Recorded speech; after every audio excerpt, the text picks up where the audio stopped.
চকুরিয়া উপজেলা বিএনপির সভাপতি নির্বাচিত হওয়ায় কাকারায় মিলাদ ও দোয়া মাহফিল। মাঝের ফাঁড়ি স্টেশন সংলগ্ন অন্ধ হাফেজের এতিমখানা ও হেফজখানায় এক মিলাদ ও দোয়া মাহফিল অনুষ্ঠিত হয়েছে।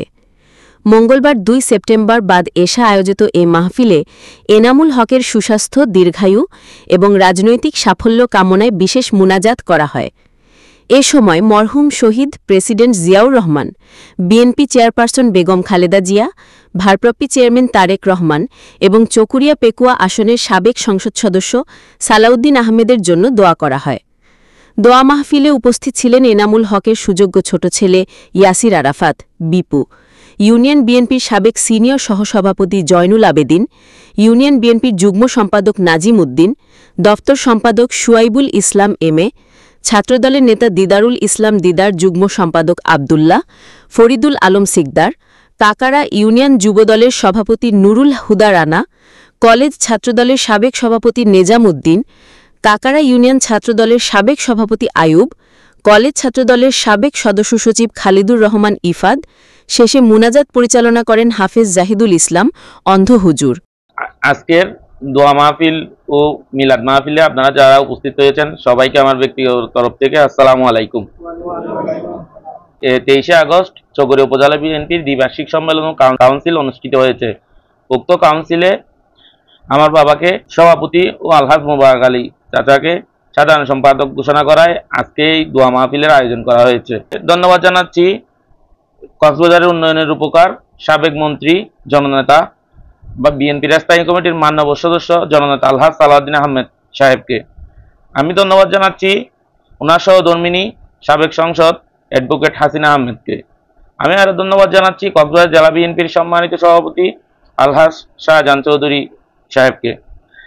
আমি আরো ধন্যবাদ জানাচ্ছি বাংলাদেশের প্রথম নারী পিপি কক্সবাজার জেলা বিএনপির সম্মানিত সাধারণ সম্পাদক জনাবা শামীম আরা স্বপ্ন আন্টিকে। আমি ধন্যবাদ জানাচ্ছি চিটাং বিভাগীয় সাংগঠনিক সম্পাদক মীর হেলাল ভাইকে। আমি আরো ধন্যবাদ জানাচ্ছি কক্সবাজার জেলা বিএনপির দপ্তর সম্পাদক ইউসুফ বদরি চাচাকে এবং চকরিয়া অঙ্গ সহযোগী সংগঠন, ছাত্রদল, যুবদল, শ্রমিক দল থেকে শুরু করে প্রত্যেকটা ইউনিয়নের সর্বস্তরের নেতাকর্মীকে আমি আমার অন্তরের অন্তঃস্থল থেকে ধন্যবাদ জানাচ্ছি। এই দোয়া মাহফিলের মাধ্যমে আল্লাহর কাছে শুকরিয়া আদায় করতে চাই। আমার বাবা 50 বছরের অধিক ওনার রাজনৈতিক জীবন। উনি আগেও যেমন আপনাদের জন্য কাজ করেছে, সামনেও যাতে কাজ করে যেতে পারে আমি সেজন্য আপনাদের কাছে দোয়া চাচ্ছি। আর আমার বাবা অসুস্থ, আপনারা সবাই আমার বাবার জন্য দোয়া করবেন। সুস্থতা কামনা করছি। বাংলাদেশের 3 বারের প্রধানমন্ত্রী, আপুসীন নেত্রী, দেশনেত্রী বেগম খালেদা জিয়ার জন্য আপনারা সবাই দোয়া করবেন। উনি অনেক অসুস্থ, আপনারা দোয়া করবেন। বাংলাদেশের রাকাল রাজা শহীদ প্রেসিডেন্ট জিয়াউর রহমানের জন্য আল্লাহ যেন ওনাকে জান্নাতুল ফেরদৌস দান করেন। আর তারেক রহমান যাতে অতি শীঘ্রই বাংলাদেশে এসে পরিস্থিতি যাতে নিয়ন্ত্রণে রাখতে পারেন এবং সার্বিক উন্নয়নে যাতে ভূমিকা পালন করতে পারেন, এই জন্য আপনারা সবাই দোয়া করবেন। আমাদের চাচা আলহাজ সালাউদ্দিন আহমেদ দীর্ঘ 9 বছর পর শিলং থেকে উনি এসেছে। উনি একদম মুসলিম জননেতা, আপনারা সবাই দোয়া করবেন। বিগত ফ্যাসিস্ট আমলে চকরিয়াতে আমাদের আন্দোলনের 6 জন শহীদ হয়েছে। আমাদের কাকারার কৃতি সন্তান মিজান শহীদ হয়েছে আমার চোখের সামনে। আল্লাহ যেন সবাইকে জান্নাতুল ফেরদৌস দান করে। আর গত বছর ছাত্র জনতার যে অভ্যুত্থান হয়েছে, অভ্যুত্থানে অসংখ্য ছাত্র জনতা থেকে শুরু করে কৃষক, দিনমজুর থেকে শুরু করে শিশু, বৃদ্ধ যারা নিহত হয়েছে, আল্লাহ তাদেরকে জান্নাতুল ফেরদৌস দান করুন। আর যারা আহত হয়েছে, এখনো যারা চিকিৎসাধীন আছে, আল্লাহ যেন তাদেরকে শেফা দান করেন। আমি সবাই আমাদের জন্য দোয়া করবেন। আজকে আপনারা উপস্থিত হয়েছেন, এই জন্য আবারও আপনাদেরকে ধন্যবাদ জানাচ্ছি।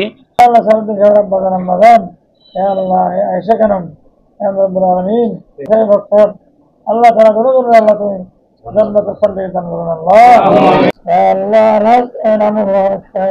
আলহামদুলিল্লাহ বারাকাল্লাহু ফি হায়াতি। আল্লাহ তার শরীরকে সুস্থ করে, হায়াত লম্বা করে, আল্লাহ দিবের আশা মনের আশা বুঝতেই পূর্ণ করি আল্লাহ। আমিন। রব্বুল আলামিন আমি আরশে মাওলানা দেখতেছেন। আল্লাহ মন্ত্রী সারাদিন অনেক কষ্ট ছিল, অনেক দুঃখ ছিল। আল্লাহ অনেক দুঃখের ঘর, তুমি যে স্বপ্ন থেকে আমাকে দেখাইছো মাওলা, আমি যে আবার প্রধানমন্ত্রী হবে, দেশ পরিচালনা করবে, এটা আমাকে দেখাইছো, সেই সুসংবাদ আপনি বাস্তবায়নের ব্যবস্থা দান করো আল্লাহ। রব্বুল আলামিন, ইয়া আল্লাহ অনেক মেহনত করছে, ইয়া আল্লাহ উদ্বোধন আমাদের সময় যাই, এবং ইয়া আল্লাহ ইয়াসিন আনফাত দিকু উনি অনেক কষ্ট করছে, অনেক চেষ্টা করছে মাওলা, চেষ্টাকে তুমি কবুল করে নাও, চেষ্টাকে তুমি সফল করে নাও আল্লাহ। আল্লাহ সালামুল্লাহ সাহেবের বাড়ি ঘরে আল্লাহ সদস্য যারা আছে, পারিবারিক সদস্য সবাইকে তুমি জান মানবাদ করো, সমস্ত দুষ্কর্ম থেকে হেফাজত করো আল্লাহ। সমস্ত আবার তারা কবুল হন আল্লাহ। ইয়াসিন আনফাত দিগু ভাইকে অবশ্যই সফলতার জোরতা দিন দিন বৃদ্ধি করে তাদের সুস্থ রাখো, শান্তি রাখে আল্লাহ, ব্যবসাকে আল্লাহ হর হর উন্নয়ন বাড়া সৃষ্টি করে আল্লাহ। দাদা বাড়ি নানা নানি সবাইকে তুমি অবশ্যই জন্ম করবে, মান করো আল্লাহ, জন্মতে বাসিন্দা কবুল করবেন আল্লাহ।